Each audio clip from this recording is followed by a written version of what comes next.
Imagine waking up trapped in your own body, completely paralyzed, while a demonic face inches toward yours in the dark. You try to scream, but you just can't. It sounds like a horror movie, but for some, it's terrifyingly real. Stick around for this entire deep dive, because we're about to explore true nightmare scenarios that will make you rethink ever turning off the lights. I'm your host, Olivia Carter. And I'm Ethan Walker. Welcome to this deep dive. Today, we have a mission that is, honestly, absolutely going to send chills down your spine. We are looking at a collection of 5 harrowing, first-hand accounts from the YouTube channel Mr Night Mer. Yeah, these are definitely not your typical campfire ghost stories. No, not at all. We are talking about sleep paralysis. And before we get into the absolute terror of these sources, I want to enthusiastically remind you to hit that like button and subscribe to the channel right now if you want to keep exploring the fascinating and sometimes very dark corners of the human mind with us. It is a dark corner indeed. And, to really grasp what's happening to the people in these accounts, we need to quickly establish the baseline of what sleep paralysis actually is. Right. It's essentially a glitch in your biology. It happens when a person gets caught in this very strange twilight space, a half asleep, half awake state. It's specifically tied to REM sleep, which, stands for rapid eye movement. Which is the stage where we have our most intense dreams. Exactly. That's the stage of the sleep cycle where we experience our most vivid, immersive dreams. Right. And during normal REM sleep, your brain does something pretty incredible. It basically hits a mute button on your muscles. Precisely. It's a mechanism called rematonia. Your brain sends a signal down your spinal cord to essentially paralyze your voluntary muscles. It's an evolutionary safety feature, really. To stop us from acting out our dreams. Right. Like if you're dreaming about running away from a predator or fighting off an attacker, rematonia ensures you don't physically act out those movements in bed. You don't want to accidentally throw yourself out of a window or, injure the person sleeping next to you. Okay, so the body's lockdown mode is supposed to protect us. But in the accounts we're looking at today, that protective feature actually becomes the trap. Yeah, it really does. Because the glitch happens when your mind wakes up, so your awareness of your bedroom is fully intact. But that spinal lockdown just hasn't worn off yet. Your body remains completely immobilized. And here is where the terror gets engineered. Because your brain is still, partially bathed in the neurochemicals of REM sleep. So it's still partly in dream mode. Exactly. It struggles to reconcile the waking environment with the dream state. So it starts projecting those fake, vivid dream elements directly into the real waking world around you. It's like a terrifying augmented reality, but generated entirely by your own subconscious. And what's wild is how our brains use our actual waking lives to build these projections. Oh, absolutely. There's a story in our sources about a college student that perfectly illustrates what happens when extreme stress and sleep deprivation kind of crack the door open for these experiences. Yeah, the biology finals week story. Right, so we have a student right in the middle of finals week. They've been staying up all night studying for a massive biology exam, just pushing their brain and body way past normal limits. Which is dangerous, because that kind of acute sleep deprivation is one of the primary triggers. The architecture of sleep becomes incredibly fragile when you abuse it like that. It just breaks down. Yeah, the brain starts desperately trying to catch up on REM sleep the moment you finally close your eyes. And that makes a jarring mid-cycle awakening much more likely. So they finally crash. But a short time later, they wake up, the room is dark, their mind is buzzing with that hazy awareness, but they can't move a single muscle. They can only dart their eyes around the bedroom. The panic usually sets in right about there. And it does. The student looks to the center of the room and sees a woman standing there, facing the bed. She's wearing a black dress and holding these strange, long objects. The student instantly panics, tries to call out for their mom, but the vocal cords are paralyzed too. The panic actually amplifies the brain's threat response. The amygdala, which is the emotional processing center of the brain, is already highly active during REM sleep. So it's primed for fear. Right. When you add the conscious realization of paralysis, the amygdala just goes into overdrive. And it gets so much worse. This woman in the black dress slowly walks closer, kneels down next to the bed, and reaches out. The student can physically feel her touching their forehead, but when this figure gets eye to eye with them, the student realizes the face staring back is their mother's face. Which brings a massive wave of psychological layering to the hallucination, because the context here is crucial. It really is. The devastating reality behind this projection is that the student's mother had actually passed away just 3 weeks prior to this event. It's so recent. So recent. Eventually, after about 10 or 20 agonizing seconds, the paralysis breaks. The student jumps out of bed screaming, runs down the bedroom hallway, and practically collides with their dad. They are hugged tightly by the dad, who tells the student, "I miss her too." What's completely gut-wrenching is separating the biology from the phantom in this scenario. Yeah. We have to verify what's real and fake here. Right, the hallucination versus the physical response. Exactly. The woman in the black dress, the tactile feeling of her fingers on the forehead, the face of the mother, that is all a fake subconscious projection. But the adrenaline that forces this student to finally break the paralysis, sprint down the hall, and physically crash into their dad's arms, that raw physiological panic, is entirely real. So why does the brain do this? I was trying to analyze how the brain processes trauma in a state like this, and here's how I picture it. Okay, let's hear it. Imagine your brain is a high-end computer. Grief, especially the fresh, raw grief of losing a parent, is this incredibly massive, resource-heavy application constantly running in the background. It is taking up almost all of your processing power. That makes sense. Then you stack the exhaustion of finals week and the biological stress of pulling all-nighters on top of it.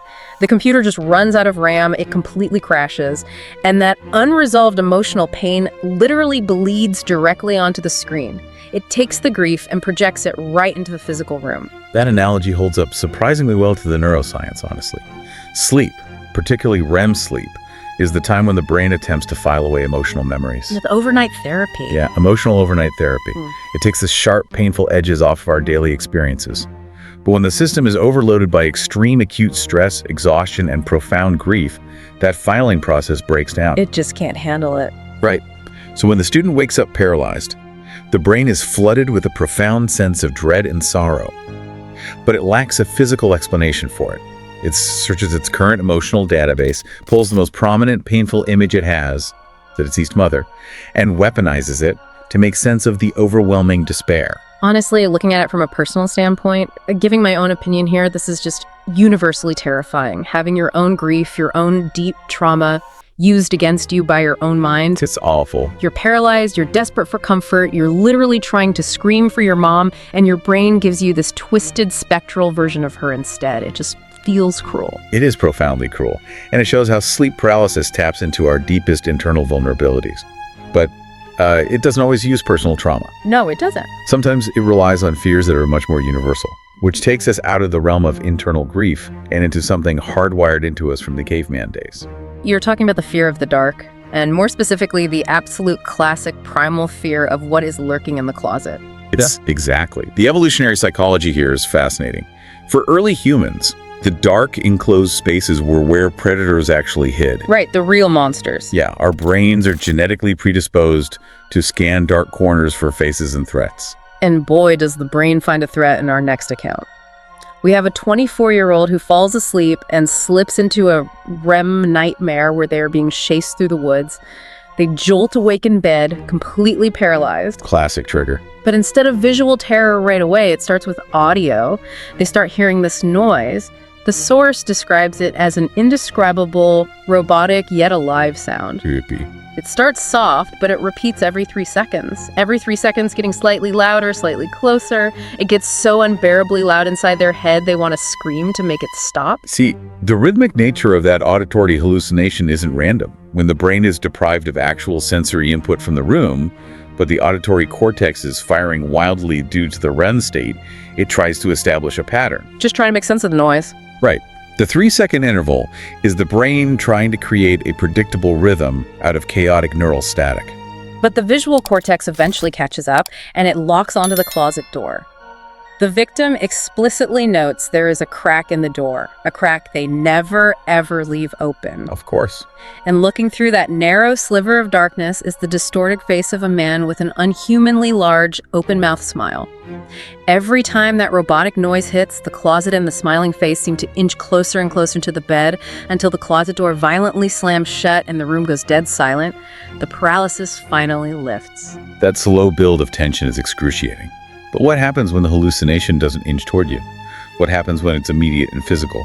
Because another account in our sources presents a terrifying contrast to that slow robotic buildup. Yes. The other closet story.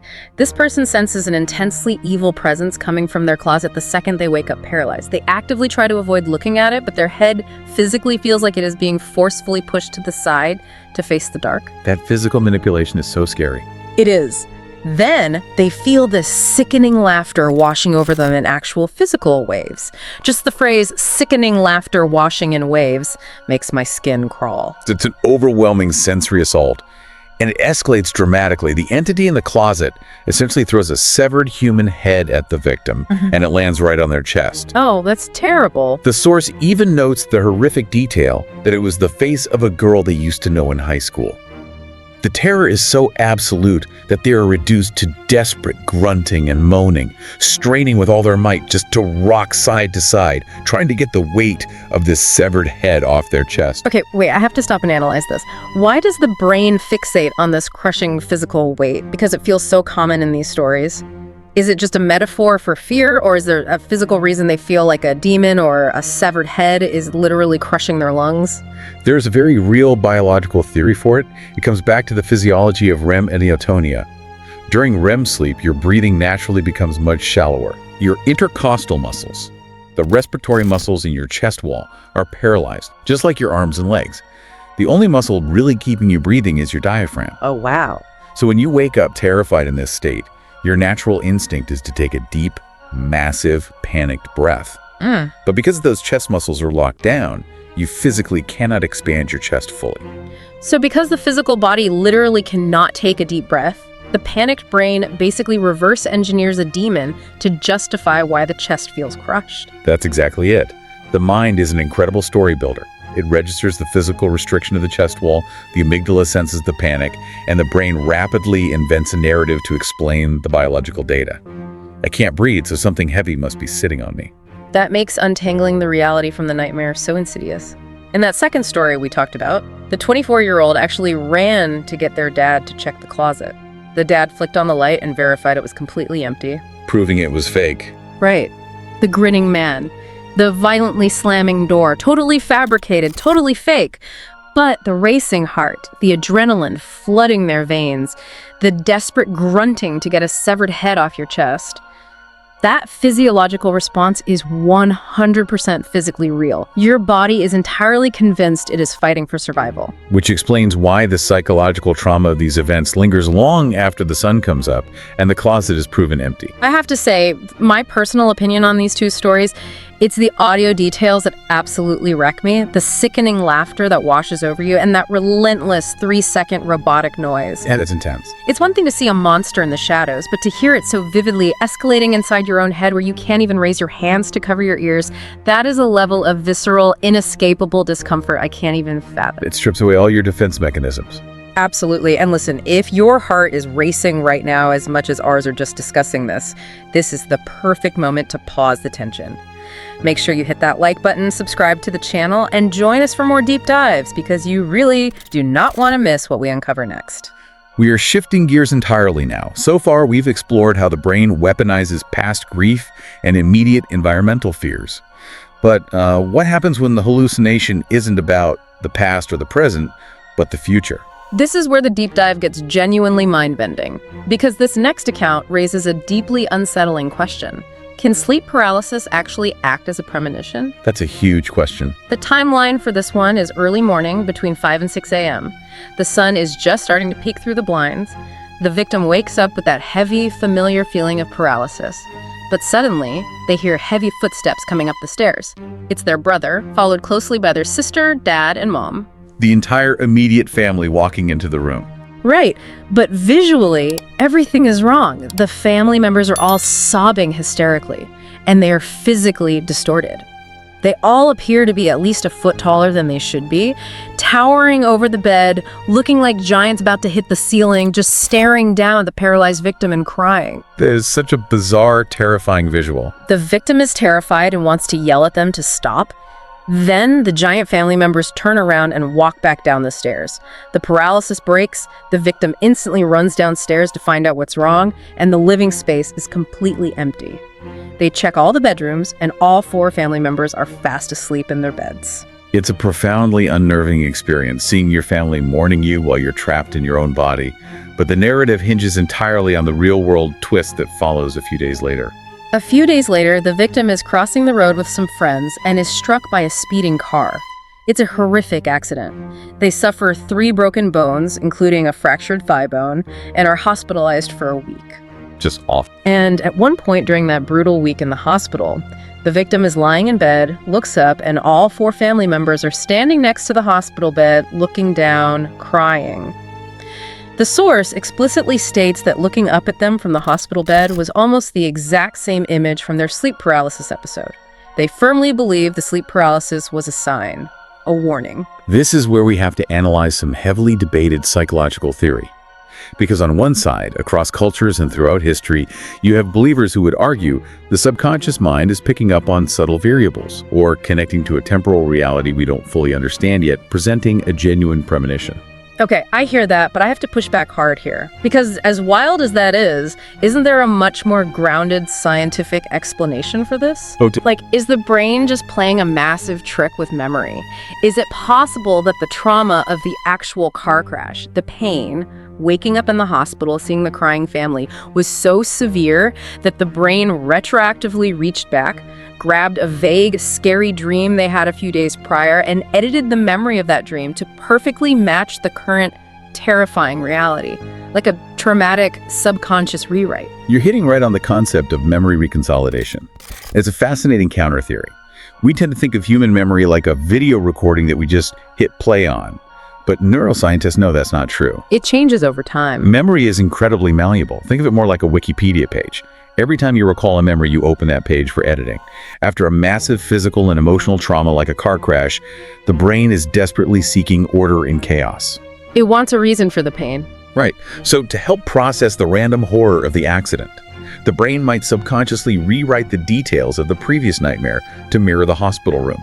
It gives the illusion of a premonition to help the mind process the event as fated or meant to be, rather than just a senseless, random tragedy. That makes so much sense. It's untangling the undeniable reality from the brain's coping mechanism to verify what's real. The car crash, the fractured thigh, waking up broken in a hospital bed surrounded by a sobbing family. That is painfully, undeniably real. Very real. The towering, giant family members in the bedroom a few days prior, a fake hallucination. But I have to give my personal opinion here. When the source noted that they got literal chills just writing about the experience years later, I felt that in my bones. It's hard not to. Skeptic or not, if I experienced that exact visual match dreaming of my family crying over my paralyzed body, and then days later waking up in an ICU to that exact same view, it would completely shake my worldview. Knowing the science of memory reconsolidation wouldn't make it any less terrifying. It blurs the line between reality and the subconscious in a way that makes you question your own mind.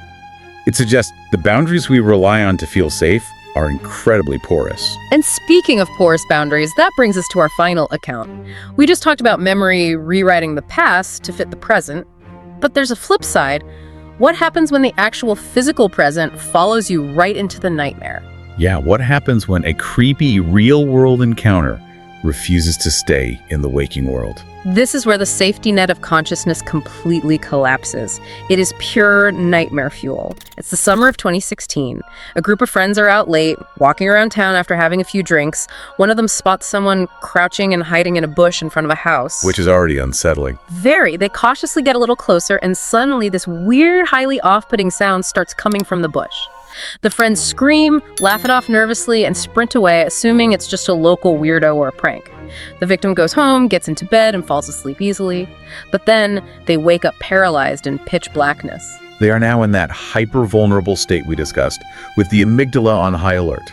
Right. They're scanning the room using only their eyes, and they start to hear a noise. It is the exact same weird, off-putting noise they heard coming from that person in the bush earlier that night. Oh no. And then, materializing at the foot of their bed, they see this grotesque, horrific head of a demonic, ghost-like entity.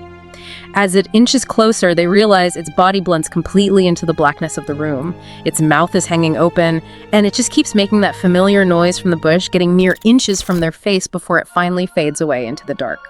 In sleep psychology, we analyze this through a theory called day residue.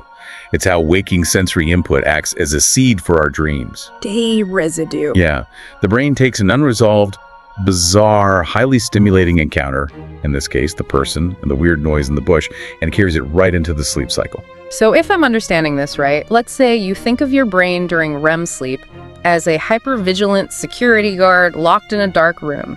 You hand it a weird, unresolved Polaroid from earlier in the day, like a bizarre sound from a bush, and the security guard absolutely panics. It takes that blurry photo and turns it into a 3D monster to justify its own panic. That's a brilliant way to conceptualize it. During rematonia, the brain is looking for threats. It takes that real-world oddity, fertilizes it in the amygdala, and weaponizes it into a full-blown hallucination. And verifying the real from fake here is where my comfort zone completely evaporates. The demon hovering inches from the face, obviously a fake projection. The victim's parents even confirmed the next day it sounded like textbook sleep paralysis. Right. But the initial sound, the person hiding in the bush, that was verified by the multiple friends who were there. That was a real waking event that actually happened in the physical world. It wasn't an isolated delusion. It was a shared reality that actively invaded a private nightmare. And that is exactly my personal opinion on why this is the scariest account we've looked at today, because it destroys the absolute only comfort you have when you wake up from a nightmare.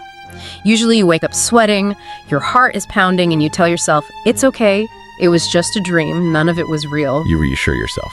But this victim can't do that. The trigger actually exists out there in the real world. Someone was actually in that bush making that noise. You can't just brush it off as a bad dream when the source material is literally walking around your neighborhood. Yeah, it entirely removes the ability to compartmentalize the fear. The threat is both inside your head and outside your front door. It really is. And to bring this entire deep dive full circle, what we've seen today from these source materials is that sleep paralysis traps the experiencer in a terrifying liminal space. A very dark space. Whether it is triggered by the crushing burden of fresh grief in an overloaded brain, the primal evolutionary fears of what hides in the dark, the trauma of an accident rewriting our memories, or just bizarre real-world weirdness following you home, it is a state where the safety of reality and the horror of our worst nightmares violently collide. It forces us to confront the uncomfortable reality that our own minds are fully capable of generating environments and entities that are entirely indistinguishable from our waking life, at least in the terrifying moment of experience. Which leaves us with a chilling concept to ponder as we wrap up today's deep dive. We've talked extensively about the neurobiology, the mechanics of rematonia, the brain glitching out and projecting fear. But what if the paralyzing physical weight on our chests and the terrifying shadowy figures we see in the dark aren't just our brains misfiring? What do you mean? Well, what if, in that highly vulnerable half-awake state, our minds are simply trying to give a physical face, a tangible shape to the invisible, heavy burdens that we carry with us every single day? The stress, the grief, the unspoken anxieties. Maybe the monsters aren't hiding in the closet at all. Maybe we carry them into the room with us every night. That is a deeply fascinating and unsettling thought to leave on. If you made it this far and survived the deep dive, verify that you're awake by hitting that like button, subscribing to the channel, and letting us know in the comments if you've ever experienced sleep paralysis. We'll see you in the next one.